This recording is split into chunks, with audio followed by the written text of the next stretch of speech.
En Radio Nuevo Mundo, 930 de la amplitud modulada y en www.radionuevomundo.cl presentamos el programa Barco de Papel, un espacio que aborda la literatura desde todas las esquinas del arte. Al timón, David Evia. Bienvenidas y bienvenidos. El canal era un río, cuando el estanque era el mar y navegar.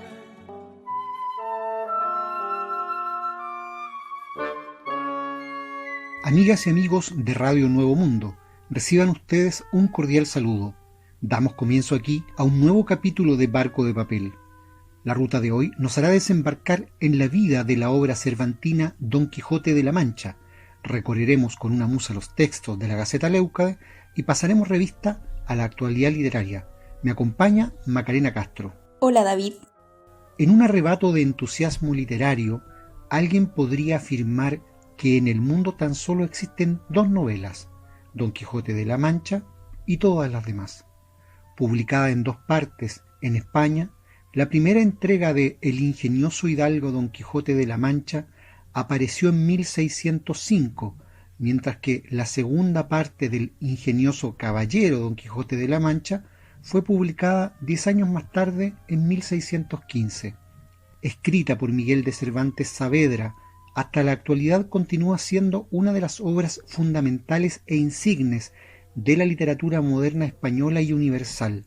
Mezcla de lo lírico, lo épico, lo trágico y lo cómico, en palabras de uno de sus propios personajes, ha ejercido una monumental influencia sobre la tradición narrativa, tanto contemporánea como posterior a su publicación, tradición que en numerosas ocasiones la ha identificado como la, comillas, mejor novela jamás escrita.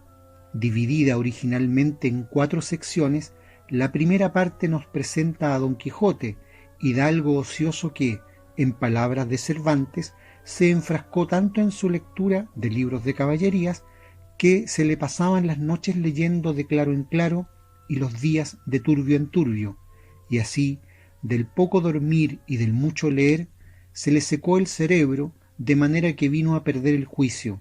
Llenósele la fantasía de todo aquello que leía en los libros, así de encantamientos como de pendencias, batallas, desafíos, heridas, requiebros, amores, tormentos y disparates imposibles, y asentósele de tal modo en la imaginación que era verdad toda aquella máquina de aquellas soñadas invenciones que leía, que para él no había otra historia más cierta en el mundo. Convencido de que a través de la aventura personal podía mejorar no sólo cuanto había leído, sino además el mundo entero, este viejo lector se arma con trastos de su propia casa, ensilla a su caballo Rocinante, se da a sí mismo el nombre de Don Quijote de la Mancha y parte en un viaje sin rumbo, jurando deshacer agravios, enderezar entuertos y dedicarle todas sus hazañas a su imposible bien amada doña Dulcinea del Toboso. El resto, además de literatura, es también historia. En su discurso de recepción del Premio Cervantes, el escritor mexicano Sergio Pitol sostuvo que uno de los ejes fundamentales de El Quijote consiste en la tensión entre demencia y cordura. En la primera parte de la novela, sus andanzas terminan en desastres, se extravía a cada momento, en cada aventura el cuerpo de Don Quijote yace descalabrado, apaleado, pateado, con huesos y dientes rotos o sumido en charcos de sangre. Esos acontecimientos hacían reír a sus contemporáneos, quienes leían el libro para divertirse.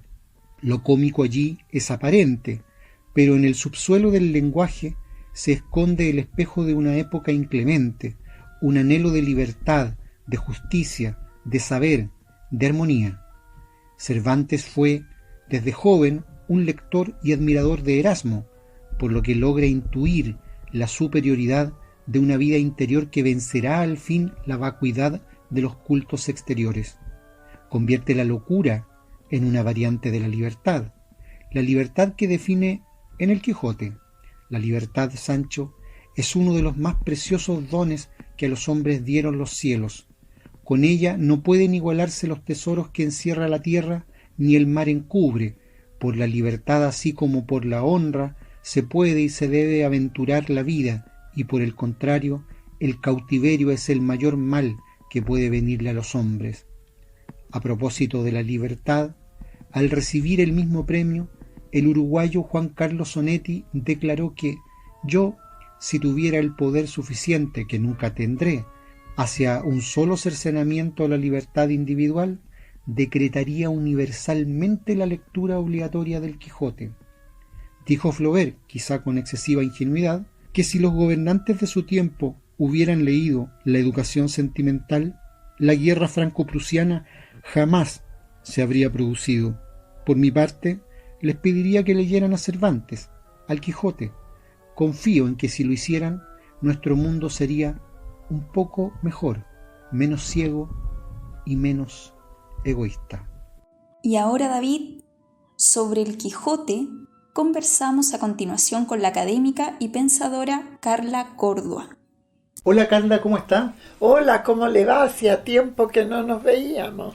Harto tiempo, y en ese tiempo hemos estado conversando aquí en Barco de Papel sobre Cervantes y en particular sobre El Quijote de la Mancha, esta obra tan fuerte como referente para todo el mundo.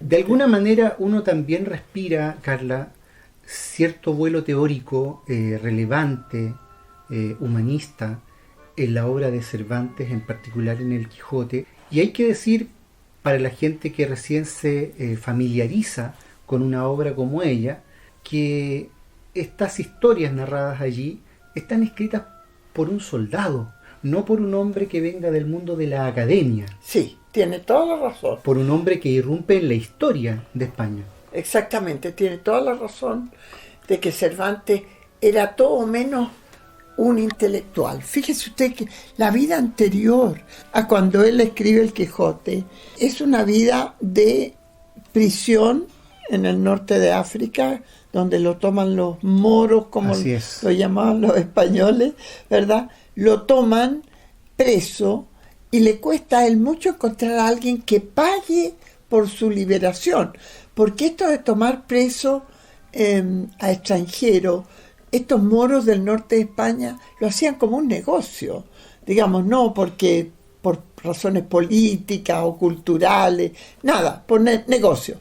Entonces el que era pobre y no tenía una familia que pudiera pagar el rescate, bueno, allí se podría nomás en la cárcel mora, ¿verdad? Era una cosa terrible. Él finalmente, a través de un sacerdote que se interesó en su suerte, creo que estuvo como 5 años preso. 5 años estuvo preso, ¿verdad? Y como 4 o 5 intentos de escape también. Exacto, sí, pero esos eran difíciles. Muy ¿verdad? difíciles. Eran difíciles.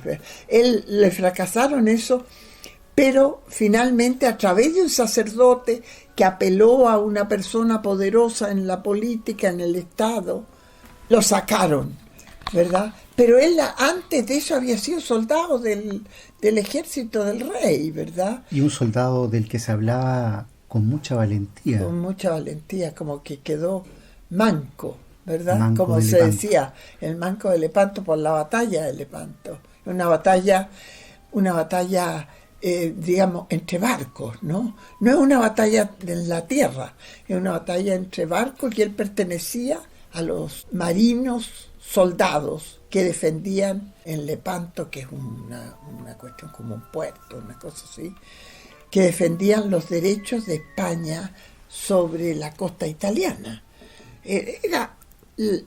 Las divisiones nacionales posteriores no explican esas relaciones, pero el rey de España era dueño de Sicilia, de otras islas, y de parte de lo que hoy es la Italia independiente.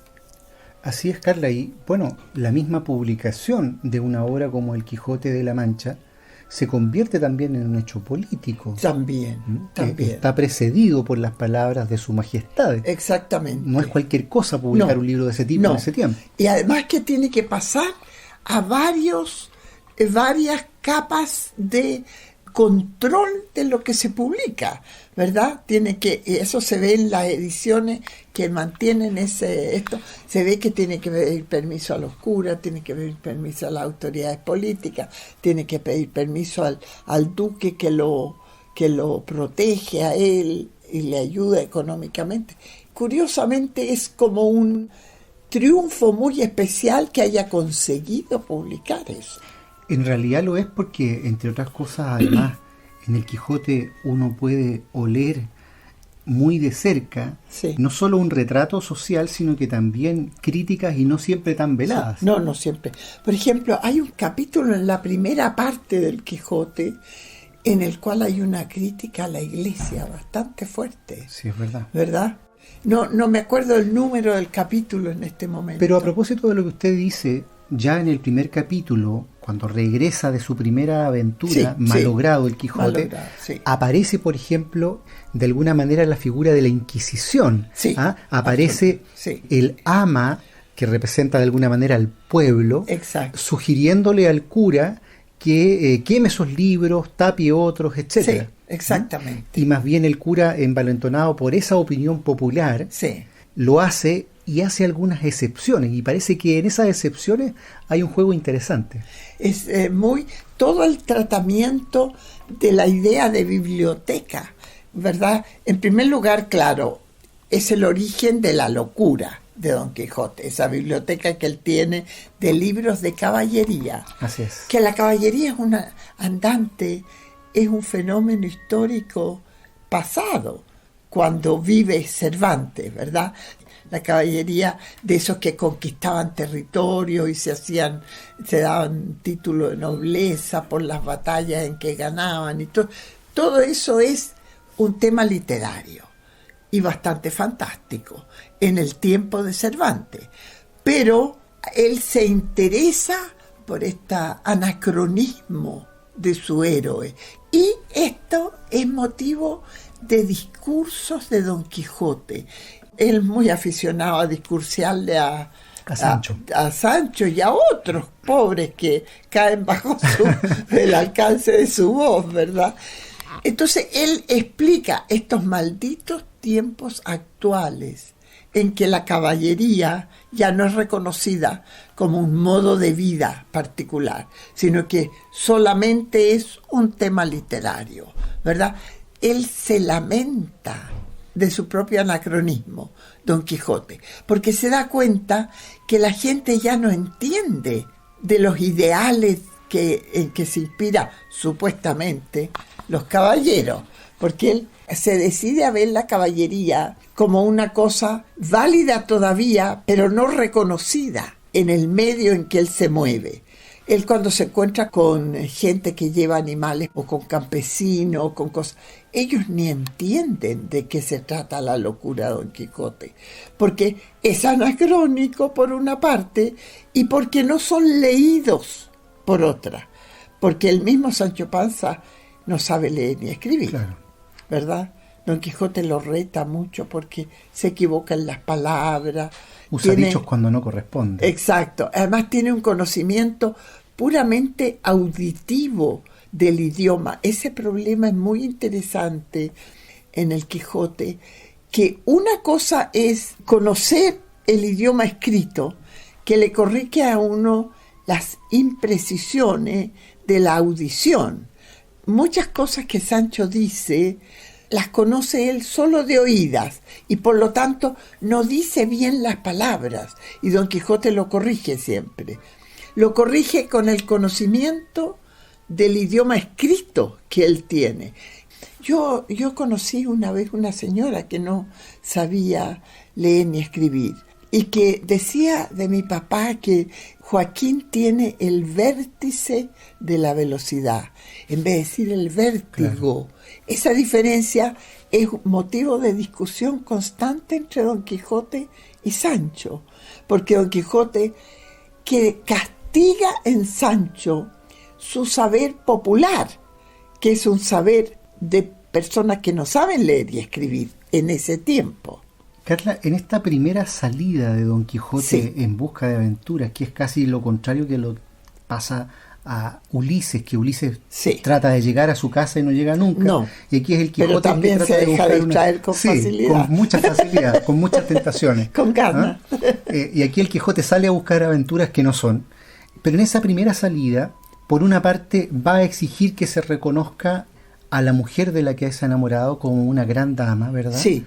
Y por otra parte, él va a tratar de castigar a quienes no quieren hacer una paga a un muchacho al que se está explotando. Sí. De alguna manera ahí aparece una doble lucha del Quijote, una por el amor y otra por la justicia. Sí, es verdad.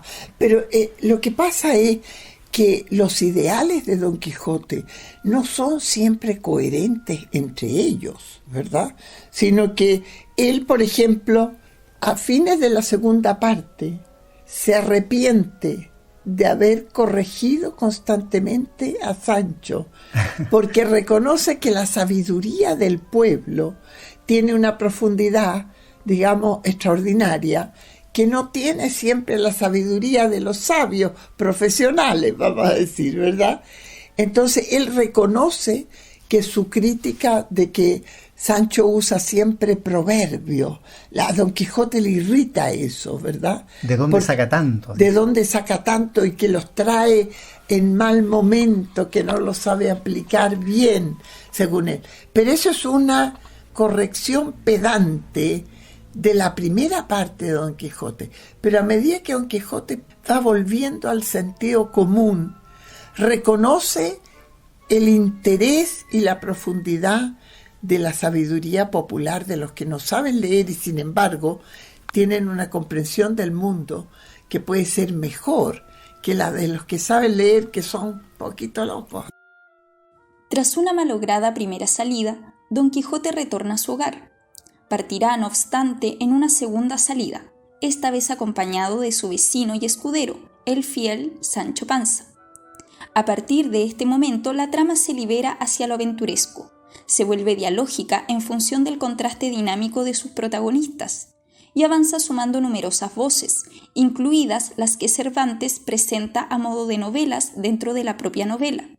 En El gran diálogo del Quijote, de 2005, el escritor colombiano Fernando Vallejo apuntó que, ¿y si el Quijote no es una novela de tercera persona? ¿Qué es entonces? ¿Cómo lo podemos describir, aunque sea por fuera? Es un diálogo, un gran diálogo entre Don Quijote y Sancho con la intervención ocasional de muchos otros interlocutores y con Cervantes detrás de ellos, de amanuense o escribano, anotando y explicando. Ojeen el libro y verán, ahí todo el tiempo están hablando, conversando, en pláticas. Y de repente, estando en estas pláticas, aparece gente por el camino y Don Quijote les cierra el paso. Deteneos, caballeros, o quien quiera que seáis, y dadme cuenta de quién sois, de dónde venís, a dónde vais, qué es lo que en aquellas andas lleváis. Eso o cosa parecida dice siempre, y siempre le contestan que llevan prisa y que no se pueden detener a contestarle tanta pregunta. Sed más bien criado, replica entonces Don Quijote, y dadme cuenta de lo que os he preguntado, si no, conmigo sois todos en batalla. Y se les suelta el resorte de la ira. Las escenas de acción del Quijote, Don Quijote acometiendo los molinos de viento o las odres de vino o el rebaño de ovejas o liberando a los galeotes, que son las que ilustró Doré, ocupan una veintena de páginas y el libro tiene 1000. De esas 1000, otras 200 las ocupan las novelas incorporadas. ¿Y qué es el resto? Son conversaciones, pláticas. Y he aquí la razón de ser de Sancho Panza y la explicación de la primera de las 3 salidas de Don Quijote, que fue una salida en falso. Don Quijote sale solo y una veintena de páginas después Cervantes lo hace regresar. ¿A qué? ¿Por dinero? ¿Unas camisas limpias y un escudero que se le olvidaron, según dice? No, lo que se le olvidó fue algo más que el dinero, las camisas y el escudero. Se le olvidó el interlocutor. Y sin interlocutor no hay Quijote. La relación entre Don Quijote y Sancho es complejísima, tanto así que Salvador de Madariaga, escritor español, dedicó una guía de lectura a la quijotización de Sancho y a la sanchificación del Quijote. Su par italiano, Claudio Magris, acotó lo siguiente en Utopía y desencanto, de 1999. Cuando el caballero recobra el entendimiento, Sancho se siente perdido y mutilado sin aquellas aventuras hechiceras, y entonces es él el verdadero Don Quijote. Pero también Don Quijote sería un ser vacío y peligroso sin Sancho Panza, porque carecería de los colores, los sabores y la concreción de la existencia. Serían tan peligrosos como lo es la utopía cuando ultraja la realidad, confundiéndola con su propio sueño e imponiendo brutalmente ese sueño sobre los demás, como suele ser el caso de las utopías políticas y totalitarias. El quijotismo, auténtico y alejado de la retórica, toma partido por Sancho Panza y hunde el estandarte de lo ideal en el polvo de lo cotidiano como para reclamar el derecho a volverlo a elevar de nuevo. Cuando Sancho, oyendo a su maestro ensalzar las maravillas y prodigios vistos en la cueva de Montesinos, le dice que probablemente solo sean cuentos chinos, Don Quijote se muestra de acuerdo.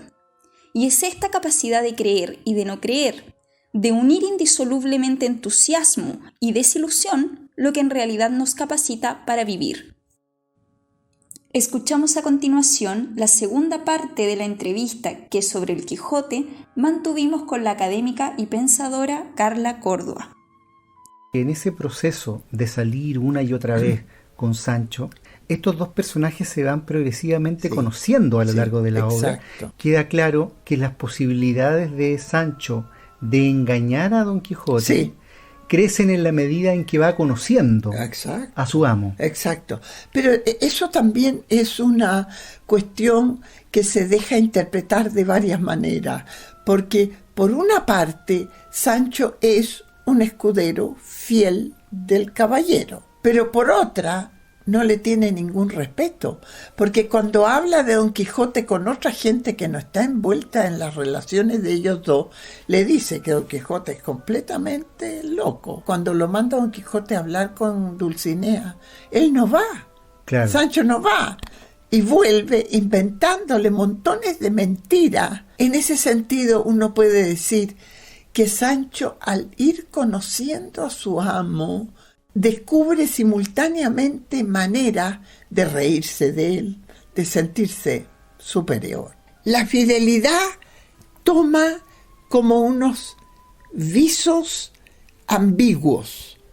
Y ahí Sancho reclama para sí mismo haber traspasado ese límite del respeto al Señor, ¿verdad? O sea que la cuestión social que hay envuelta, la diferencia social entre el señor que tiene, digamos, una categoría, ¿verdad? Como que los duques lo reciben y todo lo demás. Esa categoría puramente social, Sancho la supera al darse cuenta que este será todo un señor socialmente considerado, pero es un loco también, es un malo de la cabeza, ¿verdad? Y entonces Sancho siente que le puede mentir impunemente.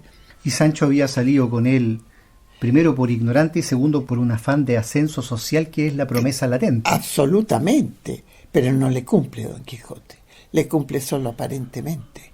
También eso es una falla muy grave del loco frente al hombre sensato. Sancho quiere un puesto de gobernador que sea de verdad, ¿verdad? Que tenga el poder y se siente perfectamente capaz de desempeñar ese cargo. Pero como Don Quijote le cumple solo aparentemente, ¿se fija usted? Sancho también en eso está defraudado por su amo. Le sigue tratando como tal, pero hay una ironía en Sancho. Hay una ironía, Carla, también muy fuerte en este hombre al que, desde el punto de vista del saber popular, el Quijote desprecia en su fantasía de amo a esclavo prácticamente. Sí, claro. Y es que cuando viene una de esas reyertas que se busca el Quijote, más bien Sancho Panza se hace a un lado y hace una descripción increíblemente detallista. Totalmente. Es un espectador científico.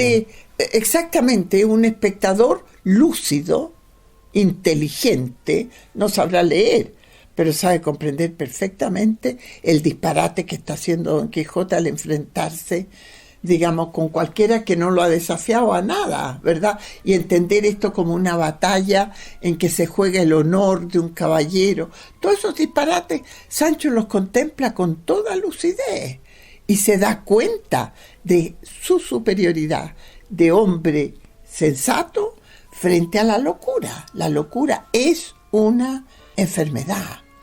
Ahora, tiene el extraño final de que Don Quijote se cura de esta enfermedad, ¿verdad? Y quiere volver entonces a la vida prosaica que antes llevaban los dos en la estepa castellana, ¿verdad? Y ahí Sancho se opone. En los últimos capítulos de la segunda parte, Sancho le dice, sigamos con esta vida que es más, digamos que es mejor que la vida del pobre que tiene que trabajar y todo. Lo trata de arrastrar, pero Don Quijote está de vuelta, entonces el más loco es Sancho, claro, ¿verdad?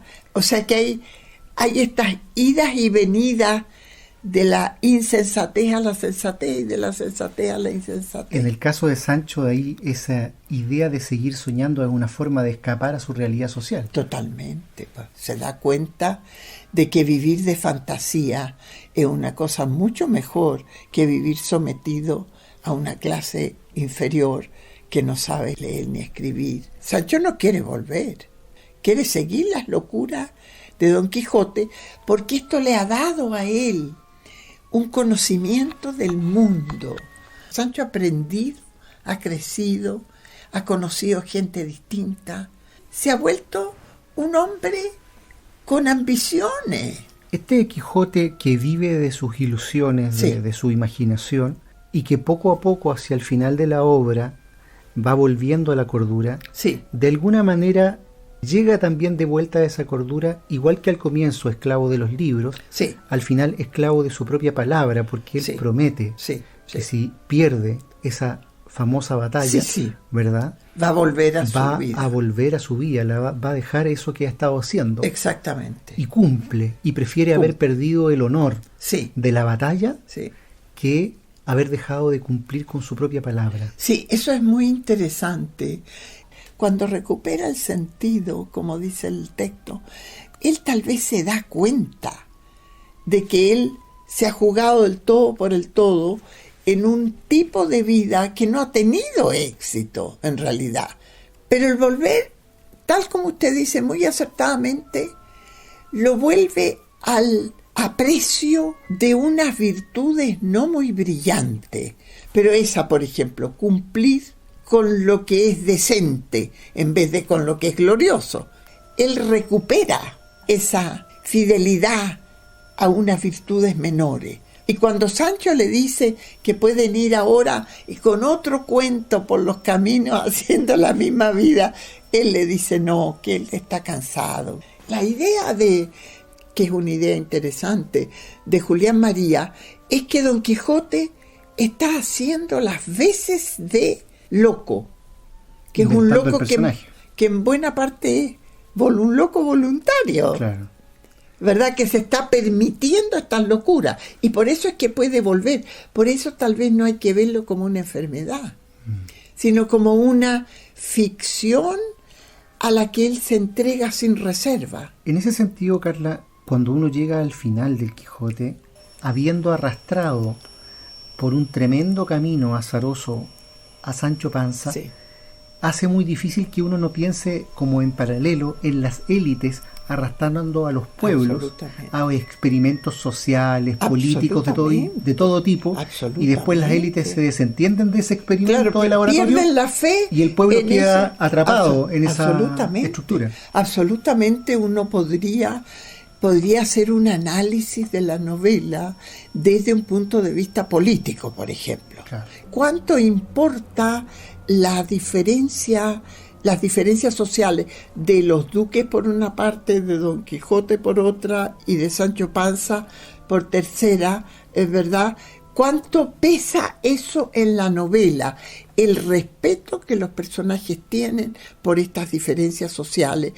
Aun cuando Sancho nunca ha pensado ser escudero de nadie, porque es un campesino. Sí. Le cuestan los primeros capítulos llegar a entender en qué demonios está haciendo con este señor, que se cree todas estas cosas que no existen, porque Sancho nunca pierde el sentido de la realidad. Nada. Sancho es súper inteligente, no sabrá leer y escribir, pero es mucho más inteligente que Don Quijote, ¿verdad? Entonces, estas relaciones entre capas sociales en la novela son perfectamente perceptibles, ¿verdad? Cuando Don Quijote es recibido en el castillo de los duques, uno ahí percibe esto, que los duques que tienen castillo. Don Quijote no tiene nada, no tiene ni qué comer en realidad.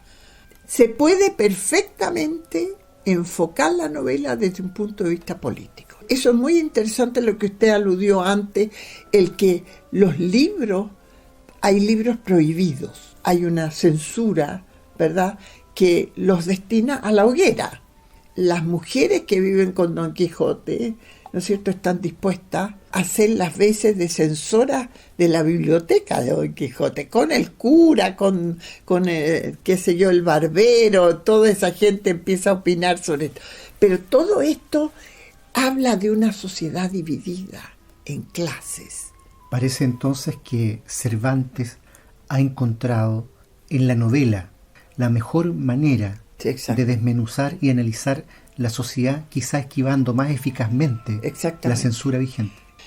Muchas veces se ha hablado del carácter moderno, que el Quijote no ha envejecido junto con el paso de tantos siglos, ¿verdad?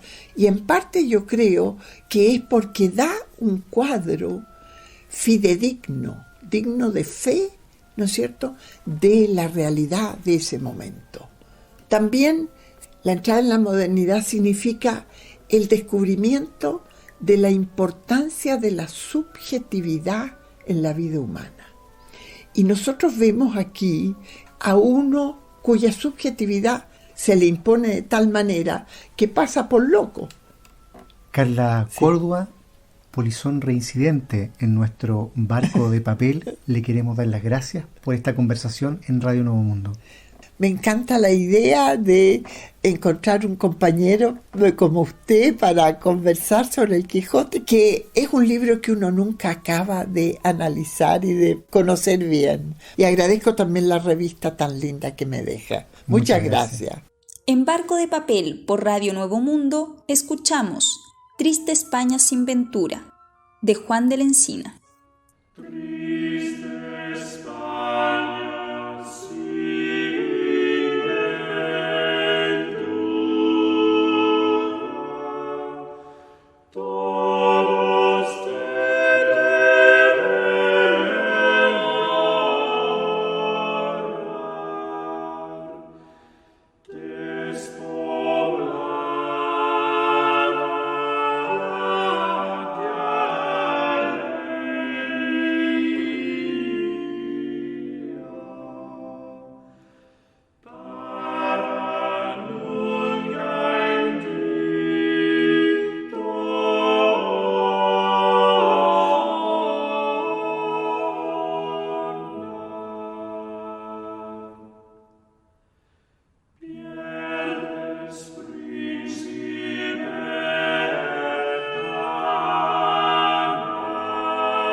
Escuchábamos Triste España sin Ventura, en este programa que Barco de Papel por Radio Nuevo Mundo está dedicando a la obra cervantina El Quijote de la Mancha.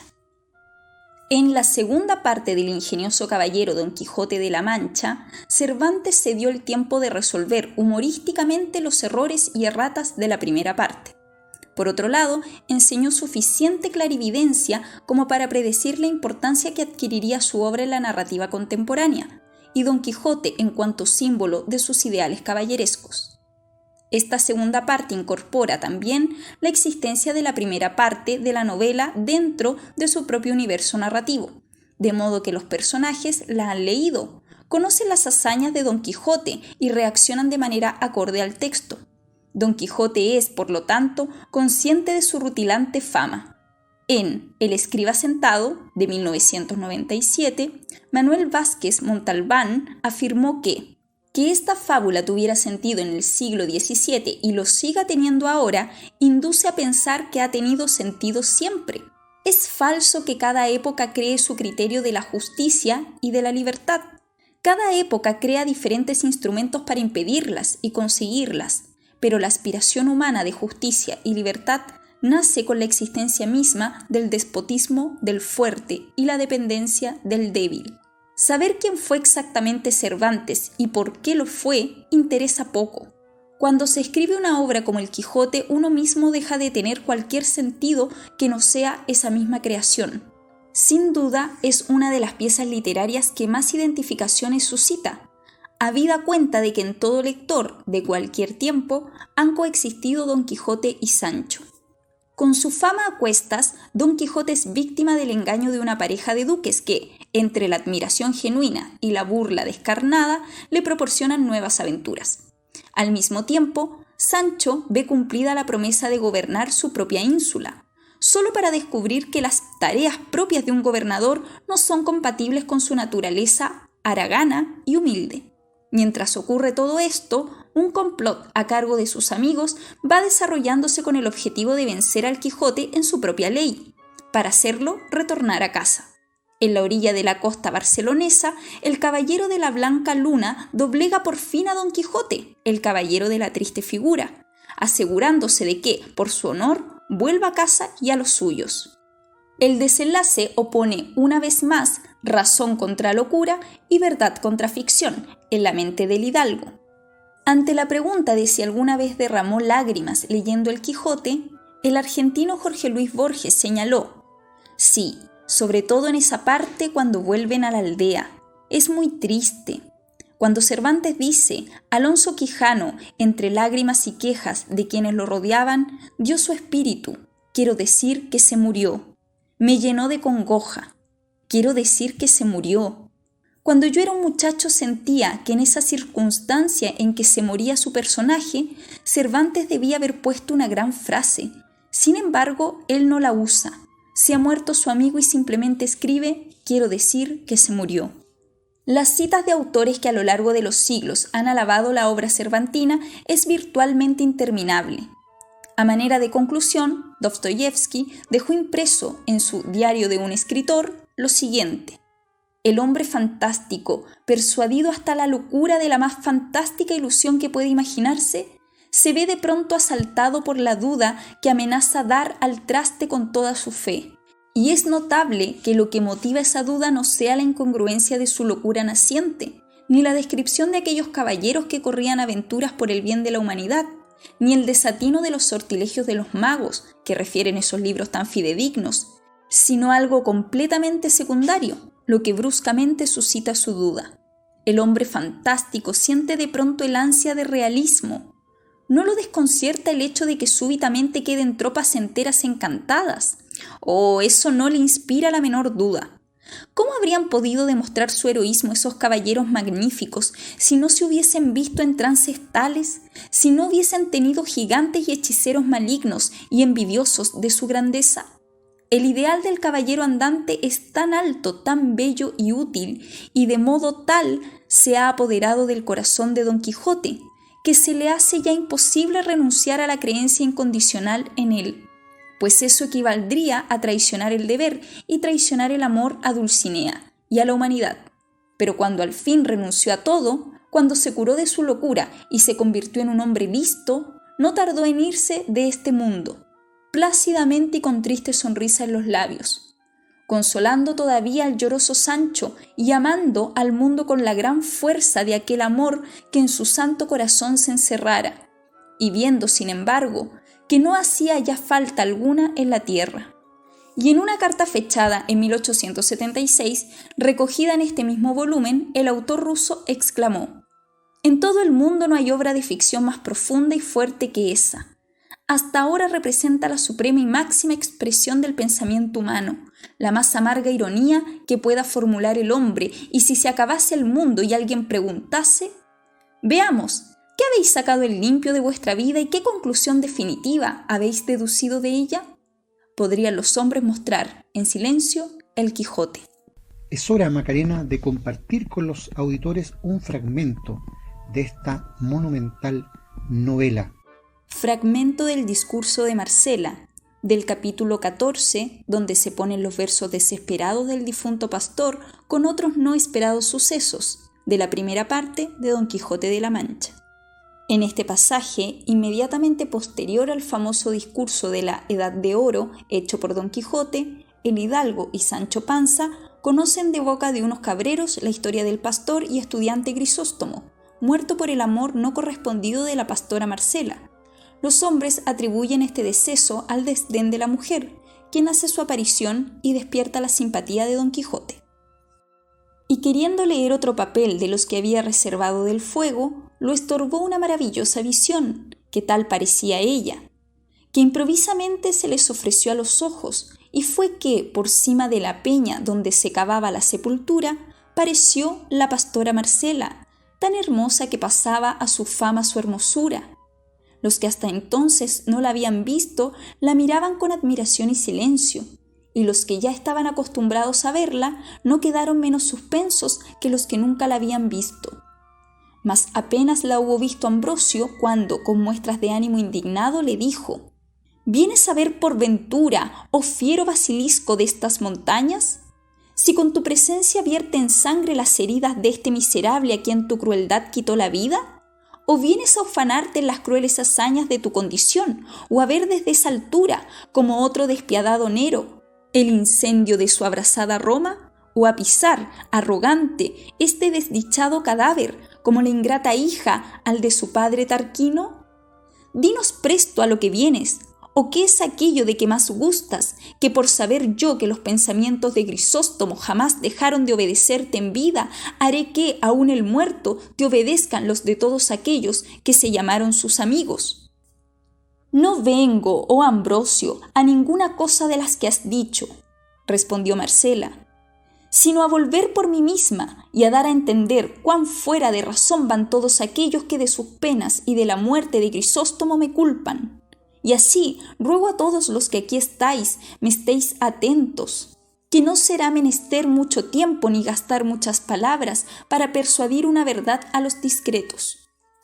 Hízome el cielo, según vosotros decís, hermosa, y de tal manera que, sin ser poderosos a otra cosa, a que me améis os mueve mi hermosura, y por el amor que me mostráis decís y aún queréis que esté yo obligada a amaros. Yo conozco, con el natural entendimiento que Dios me ha dado, que todo lo hermoso es amable, mas no alcanzo que, por razón de ser amado, esté obligado lo que es amado, por hermoso, a amar a quien le ama.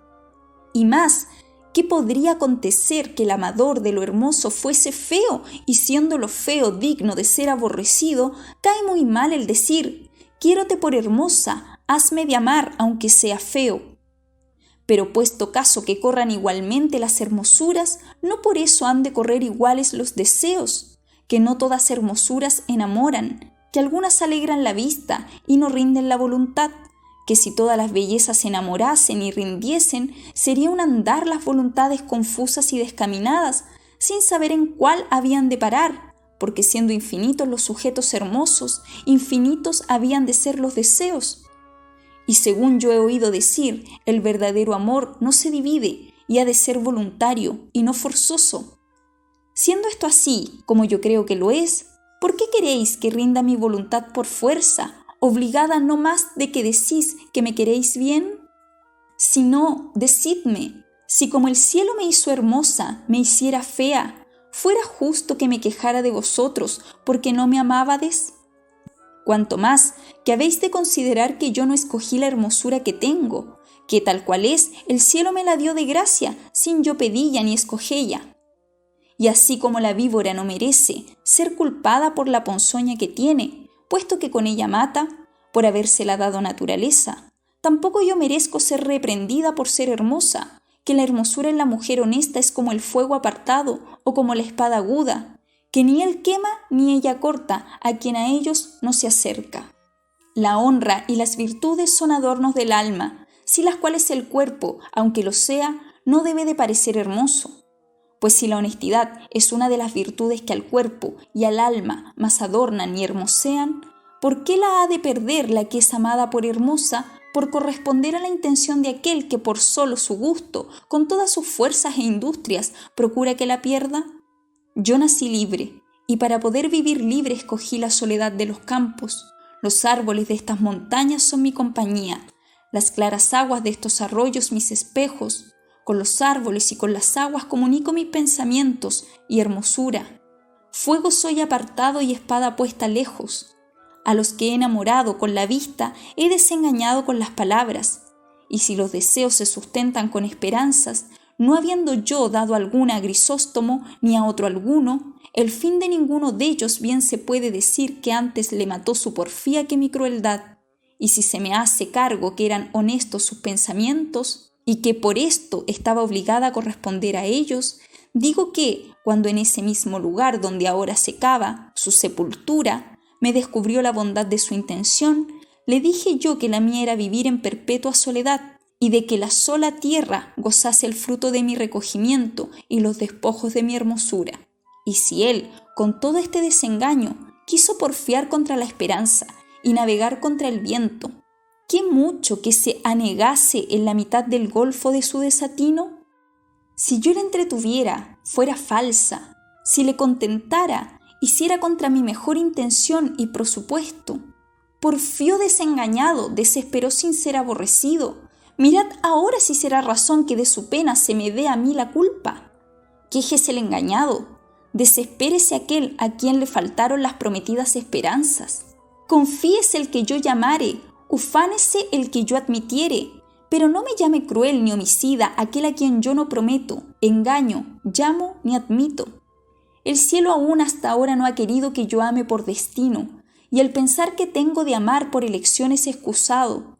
Este general desengaño sirva a cada uno de los que me solicitan de su particular provecho, y entiéndase de aquí adelante que si alguno por mí muriere, no muere de celoso ni desdichado, porque quien a nadie quiere, a ninguno debe dar celos. Que los desengaños no se han de tomar en cuenta de desdenes. El que me llama fiera y basilisco, déjeme como cosa perjudicial y mala. El que me llama ingrata, no me sirva. El que desconocida, no me conozca. Quien cruel, no me siga.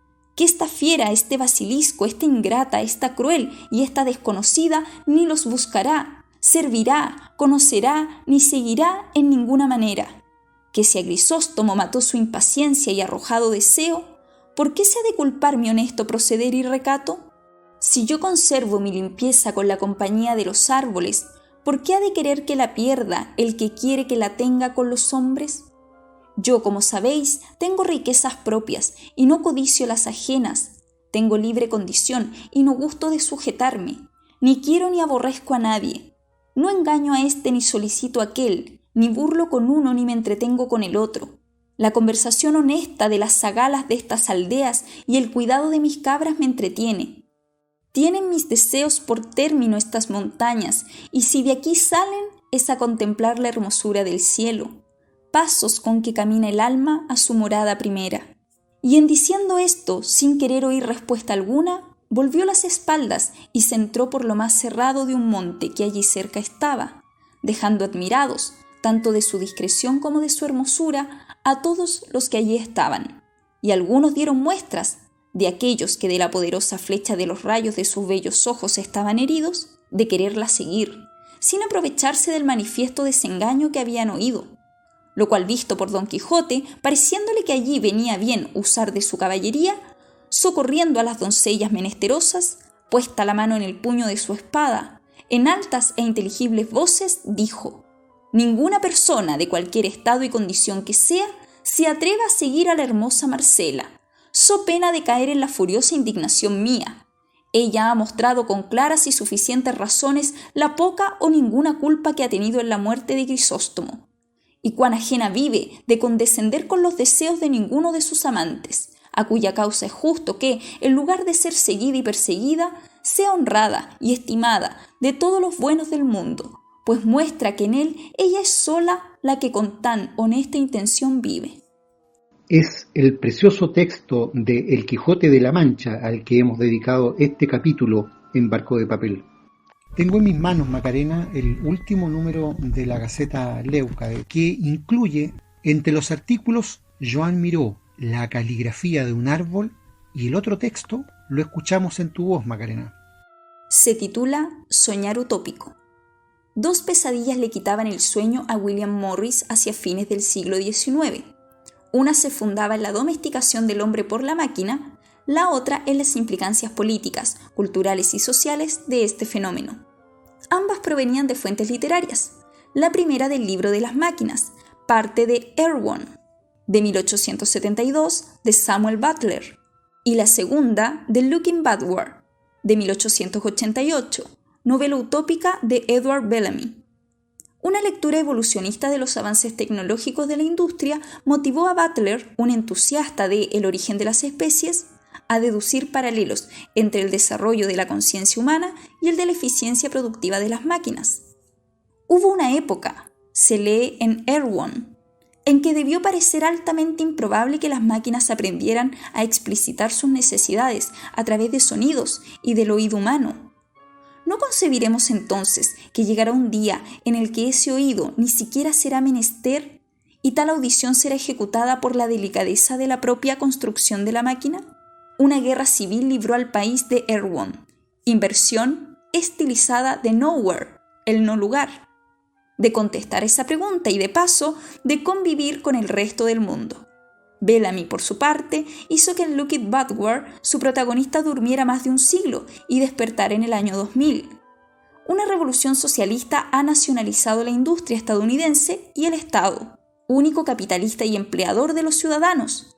Da una singular forma al ocio y al consumo de la población mediante una intensa mecanización del trabajo.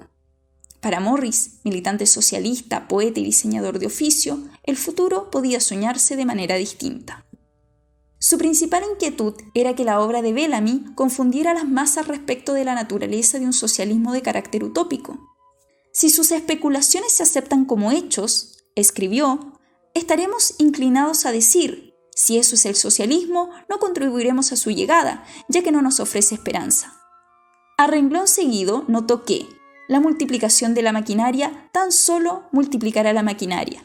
Un ideal del futuro no apunta hacia la merma de la energía humana en base a la reducción del trabajo a un mínimo, sino a la disminución del malestar en el trabajo a su mínima expresión. El verdadero incentivo para un trabajo útil y feliz está y debe estar en el placer del trabajo propiamente dicho. Su remedio para el insomnio tomó forma de novela bajo el título News from Nowhere de 1890.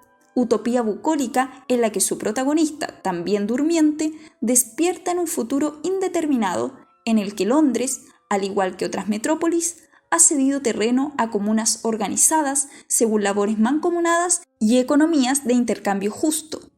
Su recorrido por el Támesis remeda la tradición del viaje romántico y le enseña lo posible de lo ideal siguiendo preceptos socialistas, ya del trabajo, ya del consumo o de las relaciones sentimentales. No hay abolición del trabajo en News from Nowhere, porque es precisamente el trabajo lo que une a sus personajes. Es el Estado, en cambio, en su calidad de abstracción de esta unión, lo que se extingue. Lo imposible ya no es aquel sueño, sino reincidir en la injusticia y la esclavitud de su época. Con esa esperanza el protagonista despierta, una última vez, de la utopía. Despedimos esta nueva emisión del programa Barco de Papel, producido por el equipo editorial de la Gaceta Leucade. En los mandos técnicos, Francisco Navarro, y en los micrófonos Macarena Castro y David Evia. Nuestra ruta volverá a estar al aire el próximo lunes a las 3 de la tarde en Radio Nuevo Mundo. Muchas gracias y hasta entonces.